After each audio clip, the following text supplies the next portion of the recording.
लड्डू चोर। एक शहर में राकेश अपनी पत्नी सोनी के साथ रहा करता था। सोनी को लड्डू बनाना बहुत ही पसंद था, जिस वजह से वो अक्सर कर राकेश के टिफिन में लड्डू रख दिया करती थी। वहीं राकेश को लड्डू ज्यादा पसंद नहीं थे, जिस वजह से वो उसे मना भी करता था। रोज रोज ये लड्डू मत रखा करो, मुझसे खाए नहीं जाते। तुम्हें तो पता है ना, मुझे लड्डू अच्छे नहीं लगते। अजी, मैं कितने प्यार से लड्डू बनाती हूँ और आप ऐसे कह रहे हो। ठीक है, कल से मैं लड्डू के साथ कुछ और भी रख दिया करूंगी। हाँ, ये हुई ना बात। कम से कम भरपेट खाना तब भी खा लूंगा। इसके बाद राकेश ऑफिस चला गया। तभी उसकी मुलाकात मदन से हुई। मदन ऑफिस में नया था। अरे, तुम तो इस ऑफिस में नए लग रहे हो। हाँ, आज ही नया आया हूँ। वैसे मुझे ऑफिस के बारे में ज्यादा कुछ पता नहीं है, तो क्या तुम मेरी मदद कर सकते हो? अरे हाँ हाँ, क्यों नहीं। वैसे भी हम लोग साथी हैं। ये सुनकर मदन बहुत ही खुश हुआ। धीरे धीरे मदन और राकेश की अच्छी दोस्ती हो गई थी। सब कुछ सही चल रहा था। वहीं सोनी रोजाना राकेश के टिफिन में लड्डू बनाकर रख दिया करती थी। एक बार राकेश ने मदन से कहा, अरे मदन, तुम क्या लाए हो लंच में? कुछ नहीं यार, आज मेरी पत्नी ने सब्जी रोटी रखी है। अच्छा, क्या लड्डू खाकर देखोगे? मेरी पत्नी बहुत ही स्वादिष्ट लड्डू बनाती है लड्डू? लड्डू तो मुझे बहुत ही पसंद है। हाँ हाँ, मुझे दे दो। ये सुनकर राकेश ने मदन को लड्डू खिलाए। लड्डू खाकर मदन बहुत ही हैरान हो गया, क्योंकि उसने इससे पहले इतने स्वादिष्ट लड्डू कभी भी नहीं खाए थे।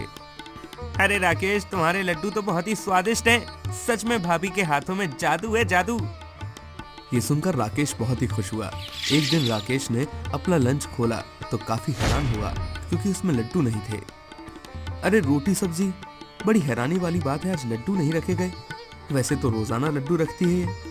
लगता है मना कर दिया था तो इसी वजह से नहीं रखे होंगे। इसके बाद राकेश ने रोटी सब्जी खाई, पर उसे उसका स्वाद भी काफी अलग लगा। ये स्वाद कैसा है? ये तो मेरी पत्नी के हाथों का नहीं लग रहा है। शायद कहीं मेरे मुंह का स्वाद तो नहीं खराब हो गया।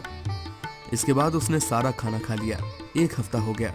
अब राजेश को अपने टिफिन में लड्डू नहीं मिला करते थे, जिस वजह से वो काफी खुश था। एक दिन उसने अपनी पत्नी से कहा, क्या बात है भाई, अब तुम लंच में लड्डू क्यों नहीं रखती? वैसे तो रोजाना लड्डू रखा करती थी। मना कर दिया, इसी वजह से बुरा तो नहीं मान गई तुम? नहीं तो, मैं तो रोजाना लड्डू रखती हूँ। लड्डू भी रखती हूँ, रोटी सब्जी भी रखती हूँ। क्या लड्डू रखती हो? पर मुझे तो अपने टिफिन में कभी लड्डू नहीं मिलते। क्या? पर मैं तो रोजाना 2 लड्डू और सब्जी रोटी रखती हूँ। सब्जी रोटी तो मिल जाती है, पर लड्डू नहीं मिलते हैं। अजी, ऐसा तो नहीं है कोई आपके लड्डू चुरा कर खा लेता हो? मुझे तो पता ही नहीं लगा कि ऐसा भी है। ठीक है, कल तुम लड्डू रखना, तब मैं पता करूंगा। अगले दिन राकेश ने अपना टिफिन रखा और वो उसी पर नजर बनाए रखा। तभी बॉस ने उसे किसी काम के लिए बुला लिया। कुछ देर बाद जब उसने अपना टिफिन खोला तो वो हैरान था, क्योंकि इसमें लड्डू नहीं थे। ये कैसे हो गया? अभी तो मेरे लंच में लड्डू थे, लड्डू कहाँ चले गए? आखिर लड्डू कौन चुरा रहा है? राकेश काफी हैरान था, क्योंकि उसे नहीं पता था कि कोई उसके लड्डू चुरा रहा था। अब जब उसे पता लग गया तो वो चोर का पता लगाना चाहता था। अब मुझे पता करना होगा कि ये सब कौन कर रहा है। आखिर खाने की भी कोई चोरी करता है भला? अगर इतने ही लड्डू पसंद है तो मांग लिया करे। इस तरह चोरी करने का क्या मतलब? इसके बाद वो अपने घर आ जाता है। घर आने के बाद वो काफी परेशान था, क्योंकि वो चोर को किसी भी हालत में पकड़ना चाहता था। उसे परेशान देखकर उसकी पत्नी ने उससे कहा, क्या हुआ? आप इतने परेशान क्यों लग रहे हैं? क्या आज फिर आपके लड्डू चोरी हो गए? हाँ, आज फिर किसी ने लड्डू निकाल लिए। मैं सिर्फ बॉस के पास चला गया, इतने में किसी ने मेरा लड्डू खा लिया। ये तो बड़ी ही हैरानी वाली बात है। भला आज के समय में खाने की भी चोरी होने लगी? वही तो बात है ना यार। अब देखो, पर अब मैं उस चोर को पकड़ूंगा कैसे? लेकिन मैं उसे पकड़ कर ही रहूंगा, क्योंकि उसे भी पता लगना चाहिए कि चोरी चोरी होती है, चाहे खाने की हो या चाहे किसी और की। पर मुझे समझ में नहीं आ रहा कि उसे मैं पकड़ूं कैसे। मेरे पास एक उपाय है, अगर आप बताइए तो आप उसे आसानी से पकड़ सकते हैं। ये कहकर सोनी ने अपने पति को एक योजना बताई, जिसे सुनकर राकेश बहुत ही खुश हुआ। अगले दिन सोनी ने लड्डू बनाकर टिफिन में रख दिए और वो ऑफिस चला गया। ऑफिस आने के बाद राकेश ने अपना लंच ऊपर रख दिया और सभी ऑफिस वालों से कहने लगा, पता है आज मैं लड्डू लेकर आया हूँ। आज मेरी पत्नी ने बहुत ही स्वादिष्ट लड्डू बनाए हैं, जिन्हें खाकर बहुत ही मजा आ जाएगा, क्योंकि तुम सबको तो पता ही ना कि मेरी पत्नी कितने स्वादिष्ट लड्डू बनाती है। तभी राकेश को बॉस ने फिर से किसी काम के लिए बुला लिया।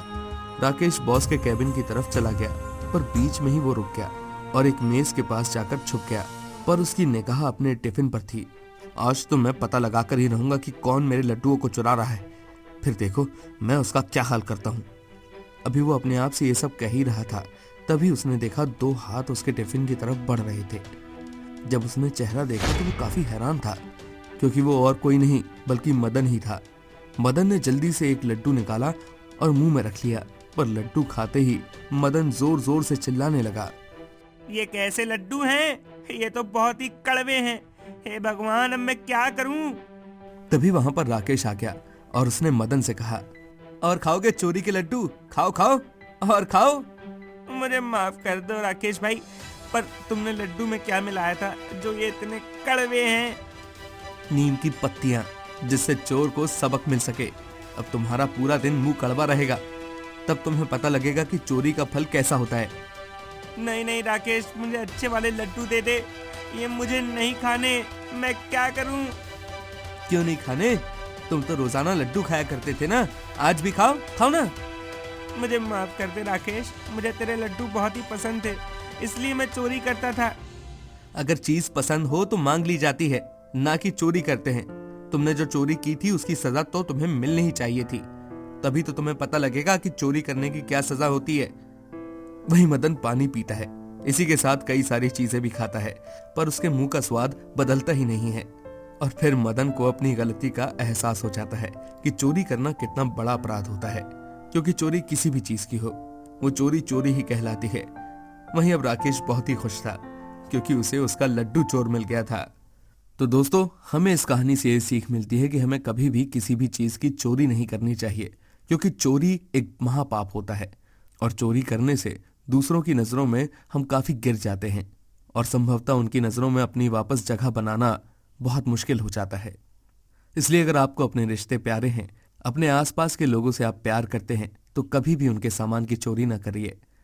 अब चाहे वो खाने की चोरी हो या किसी और चीज की, कभी मत करिएगा।